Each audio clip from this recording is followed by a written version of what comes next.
కాబట్టి పుట్టిన ప్రతి ఒక్కరూ, అందుకనే దావీదు కీర్తనలో మోషే ప్రార్థన ఒక మాట అంటాడు, మాకు జ్ఞాన హృదయము,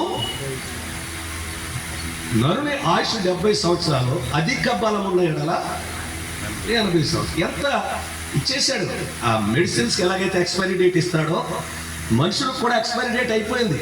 70, ఒకవేళ ఇంకా ప్రయత్నం చేస్తే 80. కానీ ఒక చిన్న క్లాజ్ పెట్టాడు అక్కడ, 80 బతికినా కానీ ఆయాసమే, దుఃఖమే. అది ఏమైనా సంతోషంగా ఉంటుంది ఎక్కువ కాలం బ్రతికితే. ఇందాక ఒక సహోదరుల గల అమ్మగారినో అత్తగారినో తీసుకెళ్తున్నాను, అడవిలా ఊగిపోయి ఆమె చేయి పట్టుకుని నడుస్తుంది. అది దేవుడే చెప్పాడు, అరే అబ్బాయి 80 సంవత్సరాలు వచ్చి ఏదో సుఖపడిపోదాం అనుకోకు, నీ ఆయుష్తో పాటు నీ అవయవాల గ్యారంటీ కూడా తగ్గుతుంది, వారంటీ తగ్గుతుంది, అవయవాలు కూడా తగ్గిపోతాయి. పురుషోత్తం చౌదరి గారు రాసిన పాట, సకలేంద్రియములారా చాలా మీ పని తీరి. మన ఇంద్రియాలన్నిటి కూడా ఆయుష్ తగ్గుతుందా లేదా? కళ్ళు కనపడకూడదు కదా, ఇన్ని కళ్ళద్దాలు ఎట్టుకున్నాం, నడవలేమో, కనపట్టుకోవాలి, వినపడదు, ఇవన్నీ అవి కూడా గ్యారంటీ అయిపోతుంది. దేవుడు చాలా స్పష్టంగా చెప్పాడు, జ్ఞాన హృదయం దయచి. మరణం కొరకు మనం ఎలా స్థుతించాలో మొదలు నేర్చుకోవాలి. రెండోది, ఎలా ప్రిపేర్ ఫర్ డెత్. మనం ముందు మరణం ఉందని చెప్పి చక్కబెట్టాలి, పిల్లలు చక్కబెట్టాలి. చాలామంది బ్రతుకుతారు సంపాదిస్తారు.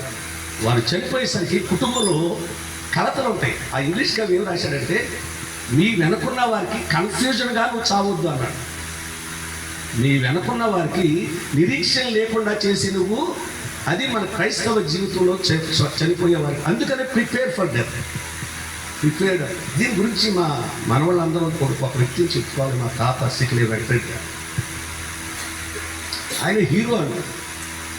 మరణానికి ఏమేం కావాలో అన్నీ సిద్ధపడిపోయి ముందు అందరూ అన్నారు, హిందూస్ వచ్చి ఎక్కడ దాని అంటే ఏ బతికుండగానే సమాధి పెట్టి తయారు చేయించుకోవాలా, బతికుండగానే కార్యక్రమం వీలునామా రాసేయాలా అని అనుకున్నారు. కానీ సిద్ధపడ్డమంటది మనం చనిపోతామని తెలిసి జ్ఞాన హృదయం కలిగిన వారు మనం సిద్ధపడాలి. ఆయన ఎంత బాగా సిద్ధపడాలంటే, ఈ ప్రోగ్రాం ఇప్పుడు తమ్ముడు రాశాడు, ప్రోగ్రాం అంతా ఆయన ముందే రాసి పెట్టేసుకున్నాడు. ఏ పాట పాడాలో, ఎవరు ప్రసంగం చేయాలో, పెట్టి ఎవరు ఎత్తుకోవాలో, ఎక్కడ సమాధి చేయాలో అంతా ప్రిపేర్. ఇందాక ఎవరికో చెప్పారు, ఇప్పుడు కాబట్టి రాజమండ్రిలో క్రిస్టియన్స్కి సమాధి వచ్చింది. ఇదివరకైతే మనిషి చనిపోతే గుడి దడదలు ఆడిదండి ఎక్కడ పెట్టాలో అని.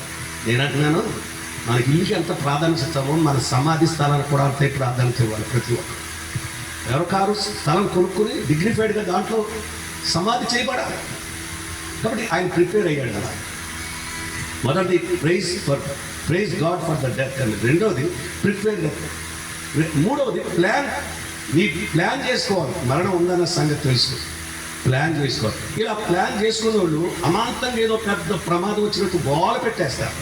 ప్లాన్ ఉన్నవాడు ఇది ఇలా చేసుకోవాలి, ఈ టైంలో ఇలా అవుతుందని ప్లాన్ చేసుకోవాలి.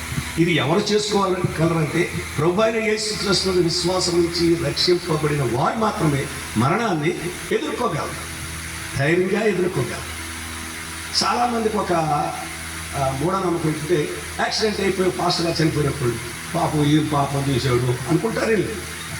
మరణం అనేది ఏ రకంగా రావచ్చు మనిషి, అది జబ్బులో రావచ్చు, యాక్సిడెంట్లో రావచ్చు, ఏదైనా రావచ్చు. కానీ మరణం అనేది ఇంకొక మాట చెప్పాడు ఆయన English, it is an invitation. మరణం అనేది ఒక ఆహ్వానం. అన్న ఆహ్వానాన్ని అందుకుని వెళ్ళాడు. ఇక్కడ పరలోక పిలుపు అని ఉంది. చాలామందికి అర్థం కాదు పరలోకమైన పిలుపు. మహిమలోకానికి ఆహ్వానం, ఇన్విటేషన్. అన్నను నిన్న ఆ మహిమలోకంలో దూతంతో సహా ఇన్వైట్ చేశారు.